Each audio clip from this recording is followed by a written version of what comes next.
good, YouTube? Welcome back to another video. I'm your host, the conservative libertarian here, and we're back with another one, man. Yes, sir. So I guess Mr. Stephen A. Smith said some disparaging things about Jasmine Crockett, and I guess he has to face the music. I guess people are saying that he's wrong and he's getting a lot of backlash for it. I want to hear what he has to say about this.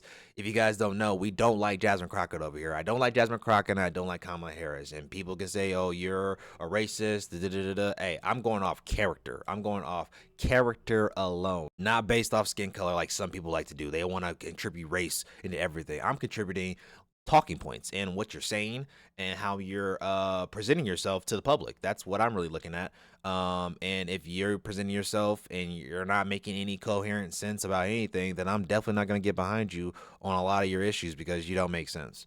So we're going to go ahead and get into Stephen A. and what he has to say about this. So let's get right into it. Let's go. Her work, and her verbiage and all of that stuff speaks for itself. And she has become a big time public figure in essence, not just as a representative, but speaking out on a plethora of issues involving the current administration and the White House, et cetera, et cetera.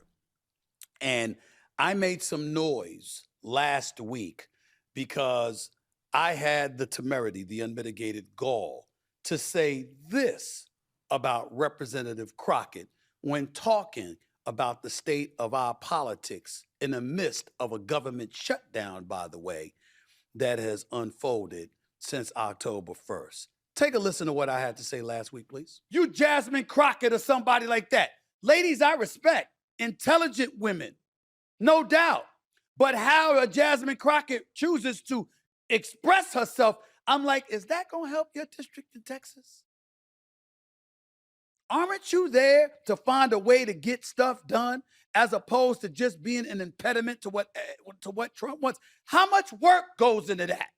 I'm just going to go off about Trump, cuss him out every chance I get, say the most derogatory, incendiary things imaginable, and that's my day's work. That ain't work. Work is saying that's the man in power. I know what his agenda is. I'm not exactly in a position to stop him since the Republicans have the Senate and the House.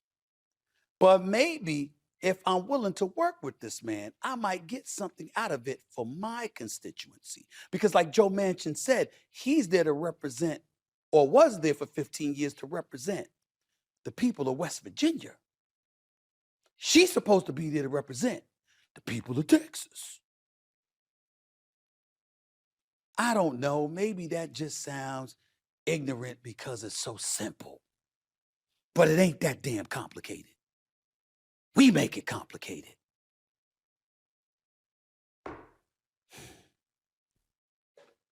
Damn, it's frustrating. It really can be. And all the verbiage and all the nonsense that I've heard over the last few days is why it can get exhausting. Because nothing frustrates me more than when people have the truth at their disposal and they choose, maybe not lie, maybe not even embellish, but allow their emotions to usurp facts and all of a sudden want to use that as an excuse to label me as being something and doing something I'm neither not nor have I done. Hey, that's the left for you, brother. That is the left for you, brother. They will turn on you in an instant. As soon as you start going to the side that they think that you're leaning more towards Trump, you're leaning more towards Trump. So we don't like it. We're going to call you a misogynist, a racist, a bigoted, homophobe, transphobe, lesbophobe. I don't know. You know what I'm saying? They go label you everything under the sun because you're going against the grain. You're going against their narrative. So they have to label you as such. Which in this case is disrespecting Representative Crockett out of Texas, who, by the way, has had an invite to this show for weeks, by the way. Governors Josh Shapiro and Spencer Cox came on this show. Senator Lindsey Graham came on this show. Joe Manchin, now retired, came on this show. Bill O'Reilly, Bill Maher came on this show. Okay? And more coming. And she has an invite. And AOC has an invite. Hakeem Jeffries, Democratic House leader, he just was on this show. I've invited Jasmine Crockett. I have nothing but respect for her. I just disagree on what she's making headlines for because I think it's counterproductive to the ultimate goal.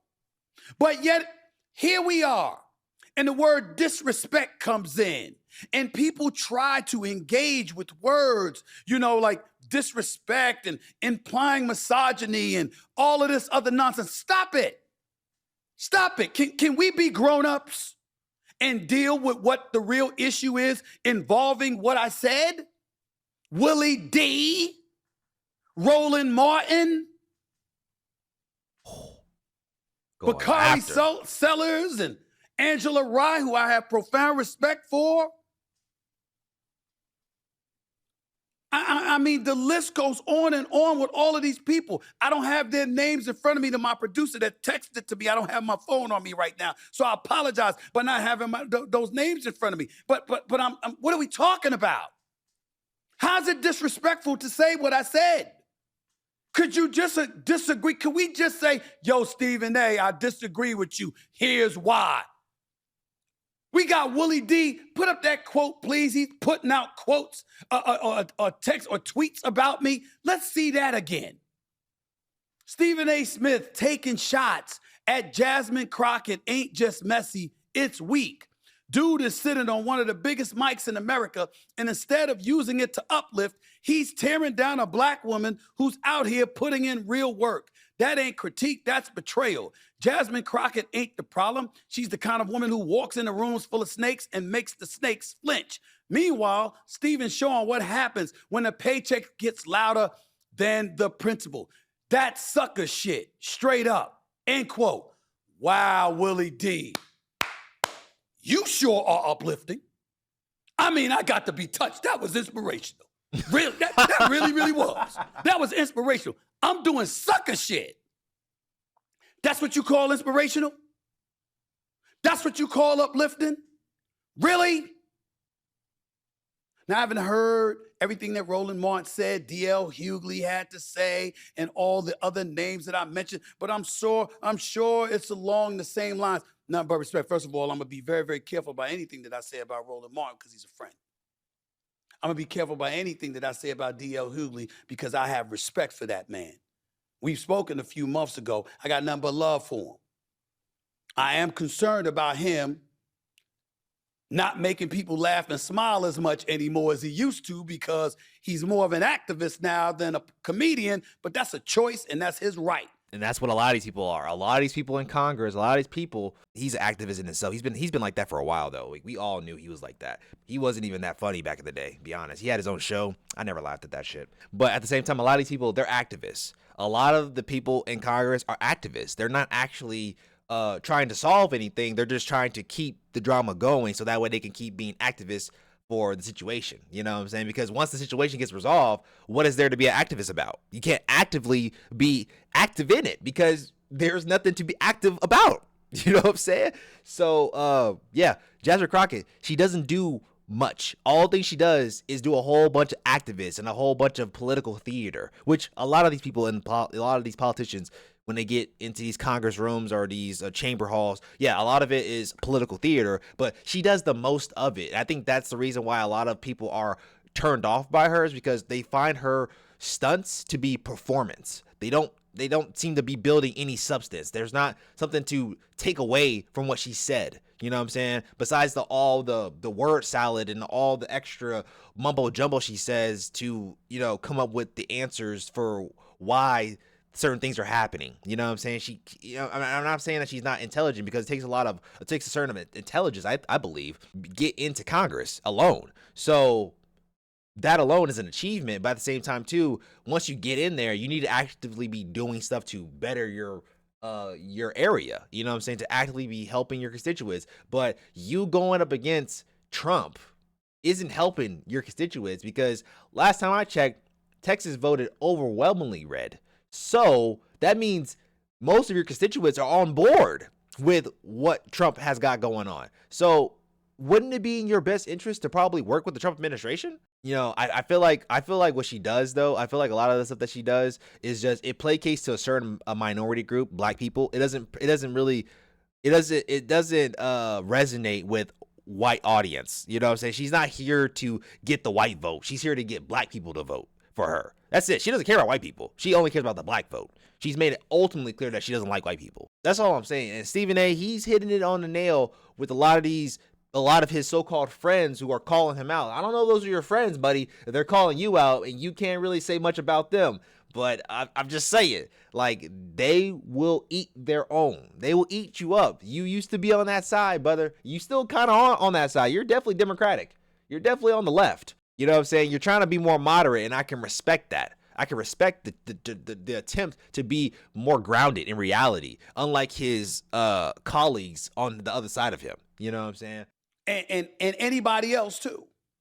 My issue with Bakari Sellers is how he talked about me without ever speaking out or reaching out, because you don't like a position that I took before or whatever, but you want to come on and sell your book after.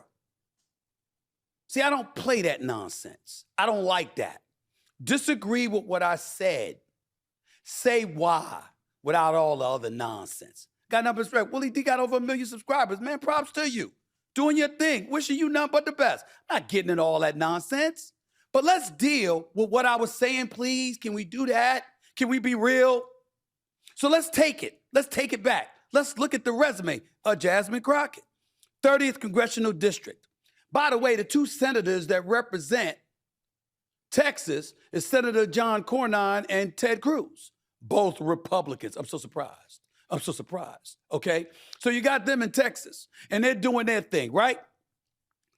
What are we talking about here in terms of Jasmine Crockett's district? 750,000 North Texans. Texas's 30th Congressional District, vibrant community in the heart of Dallas-Fort Worth Metroplex. That's the area she represents as a congressional representative. Earned her BA in Business Administration from Rhodes College and a JD from the University of Houston. She's licensed to practice law in Texas, Arkansas, and the federal courts. So this is an accomplished, well-educated woman.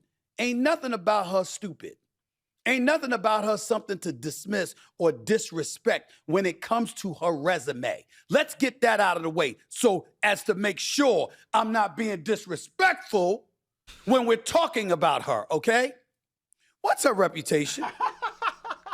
Crockett's performance in the House, according to research, and her success in delivering wins for her district is quote unquote mixed. She's active, ambitious, and visible, exceptional when it comes to fundraising. But many of her major efforts are still works in progress, bills stuck in committees, introduced but have stalled, etc., according to Congress.gov. I'm just reading. She faced similar difficulties as a state rep. The Texas legislature's sole black freshman had big plans for her first session. She ended up mostly playing defense, according to them.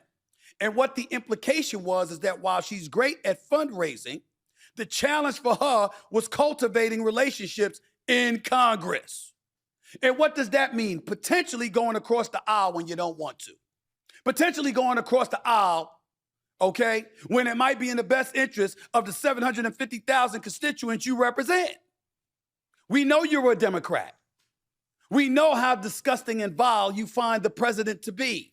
You've told us on more than one occasion. What I was saying was, where's that going to get you when you're so willing and so apt to verbalize it the way that you choose to verbalize it? How is that going to be productive to your constituents? You have every right to feel the way that you feel about them. You have every right to do everything that you can to vote him out of office, or in his case, the people that are under him, the J.D. Vances of the world, a Marco Rubio of the world, a Pam Bondi, a Kash Patel, and others. You have every right. You should be doing everything you can to win the midterm. But what I'm saying is, where is her rhetoric going to get her and the people she represents in the 30th Congressional District in Texas? Not anywhere. And that's what the issue that Stephen A is trying to get across is that You're over here being an activist instead of being a lawmaker. You're not actively trying to help your constituents. You going on a hot mic and you just saying how you feel about the president does not help your constituents. Not at all. It doesn't actually help them at all. You know what I'm saying? What actually helps is by bringing in real policies. When was the last time Jasmine Crockett brought a policy to the floor that actually was worth a damn? Can someone give me that in the comments? Can someone say something that was actually going to be beneficial to her constituents in her area? Like, was there a law that she was ever willing to put up to say that, hey, my constituents say that they need this, so I'm going to put this law up? You know what I'm saying? Or is there ever a chance where she's ever going to go across the aisle and try to, maybe make amends with a Republican or try to actually get, some type of stuff done? These Congress meetings or these hearings or whatever, it's political theater. She's not getting anything done. The only thing she's doing is playing defense for the Democrats. She's not playing defense for her constituents. She's playing defense for her party. She's a party activist. She's not an activist for the people. And I honestly believe that if she doesn't get her act together within the next couple years or so, I don't know how long her term is, but people are going to vote her out. Now, if someone can give me something in the comments that's saying that she's actually done something that's contributing besides, like what Stephen A said, raising money, that's not enough. It's not enough to just raise money. You actually have to, implement laws, into your areas, or try to get certain things to help benefit certain groups of people, or to help certain people, or to help certain constituents get by, like mental health crisis and, affordability and stuff like that, like getting those bills done and stuff like that. Are you actively voting on those bills? You know what I'm saying? And if the bill actively helps your constituents and a Republican is making that bill a thing, are you going to sign that bill? Are you going to get on board with that bill even though a Republican is on the head of the bill? Are you going to get on board with that bill? And that's going to be the testament of whether or not she's actually in it for her people or if she's in it to be a political activist for the Democratic Party. If he would have folded, I would be like, all right, bro, like you folded to this blowback? Come on, man. Come on. You're better than this, Stephen A. You're better than this. You have a bigger backbone than this. And even though I don't agree with Stephen A on everything, he can say some common sense stuff sometimes. And I respect him. You know what I'm saying? You don't have to like him to respect him. I respect him. That doesn't mean I like him, though. But let me know what you guys think down in the comments down below. Was this an L or a dub? Let me know. Hey, I'll catch you guys in the next one. Make sure to leave a like, comment, and subscribe. And I'll see you guys later, man. Peace.